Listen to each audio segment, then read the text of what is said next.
First போலீஸ்னாலே எனக்கு okay, அங்கேயே 90% convinced. சரி ஓகே சொல்லுங்க, மேலே சொல்லுங்க அப்படின்னு கதை கேட்டுட்டு இருந்தேன். அண்ட் கேட்கும்போது இது வந்து ஒரு நிஜமாவே இப்படியெல்லாம் தமிழ் சினிமாவில் எடுப்பாங்களா? ஒரு ஃபீமேலுக்கு வந்து அதுவும் இப்போ வந்து ஆல்ரெடி எஸ்டாப்ளிஷ்ட் அப்படின்னா ஓகே. ஒரு ஃப்ரெஷர் அவங்களுக்கு இவ்வளோ ஸ்பேஸ் கொடுத்து, எஸ்பெஷலி ஒரு விண்டேஜ் வில்லன், ஒரு அவ்வளோ எக்ஸ்பீரியன்ஸ்டான ஒரு வில்லனுக்கு அகேன்ஸ்டா இவ்வளோ ஸ்பேஸ் கொடுத்து நிஜமாவே ஒரு ரோல் சாத்தியமான்னு யோசிச்சுட்டு இருந்தேன். அவர் கதை கேட்கும்போது கொஞ்சம் எக்ஸைட்டிங்காக தான் இருந்தது. வாவ் இப்படிலாம் இருக்குமா, ஓகே சூப்பர் சூப்பர். இப்போ நிஜமாவே அந்த ரியாலிட்டின்னு வரும்போது இந்த எக்ஸ்டெண்டுக்கு அவுட்புட் இருக்குமான்றது எனக்கு ஒரு டவுட் இருந்துகிட்டே இருந்தது சார். சாரி சார், இருந்தது. ஸோ அப்புறம் பட் அவுட்புட் வரும்போதும் எனக்கு அந்த ஈக்குவல் ஸ்பேஸ் கொடுத்து செமையாக வந்திருக்கு.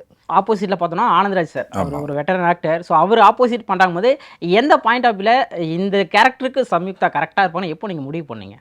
அது ஃபீமேலாக இருந்தால் நல்லா இருக்கும்னு முதல்ல முடிவு பண்ணிட்டோம்.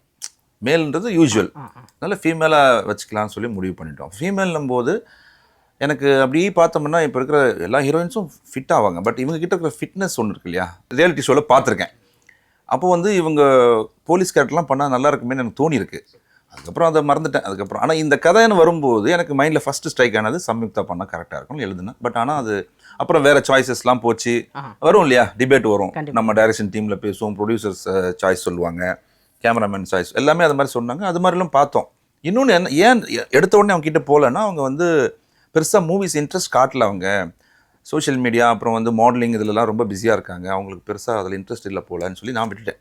அப்புறம் நம்ம அதான் அவங்க சொன்ன மாதிரி நம்ம படத்தோட பிஆர்ஓ சதீஷ் கிட்ட கேட்கும்போது சும்மா யதார்த்தமாக கேட்டேன்.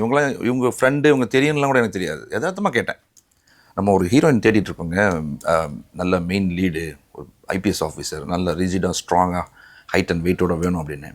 ஏன் சம்யுக்தா ட்ரை பண்ணலாமே கேஷுவலாக சொல்லிட்டாரு. யோ அவங்கள தான் நான் முதல்ல எழுதி வச்சிருந்த பேர், பண்ணுவாங்களான்னு. பண்ணுவாங்களாவா, வாங்க கதை நல்லா தான் பண்ண போகிறாங்க, சரி ஒரு மீட்டிங் கொடுங்கன்னு. அடுத்த நாள் every thing happen, super fix ஆயிடுச்சு. ஸோ ஐம் ஹாப்பி, இவங்களும் ஹாப்பி. அதை கரெக்டாக கடைசி வரைக்கும் அவங்க ரொம்ப டெடிக்கேட்டடாக பண்ணி கொடுத்தாங்க, நம்பிக்கையை காப்பாற்றினாங்க, நல்லா வந்திருக்கு. அதே மாதிரி இந்த இடத்துல ஆனந்த்ராஜ் சார் நான் சொல்லணும், இவங்க சொன்ன மாதிரி தான் ஒரு வெட்டரன் ஆர்டிஸ்டாக இருந்தாலும் இவங்களுக்கு ஒரு ஸ்க்ரீன் ஆப்போசிட்டில் மேலாக இருந்தாலே அந்த ஸ்க்ரீன் ஸ்பேஸ் கொடுப்பாங்களான்னு தெரியாது. நிறைய ஈகோலாம் பார்ப்பாங்க. அந்த எந்த ஈகோவும் இல்லாமல் கதைக்கு என்ன வேணுமோ அதை கரெக்டாக பண்ணுங்கன்ற ஃப்ரீடம் அவர் கொடுத்தாரு, கோஆப்ரேட் பண்ணார்.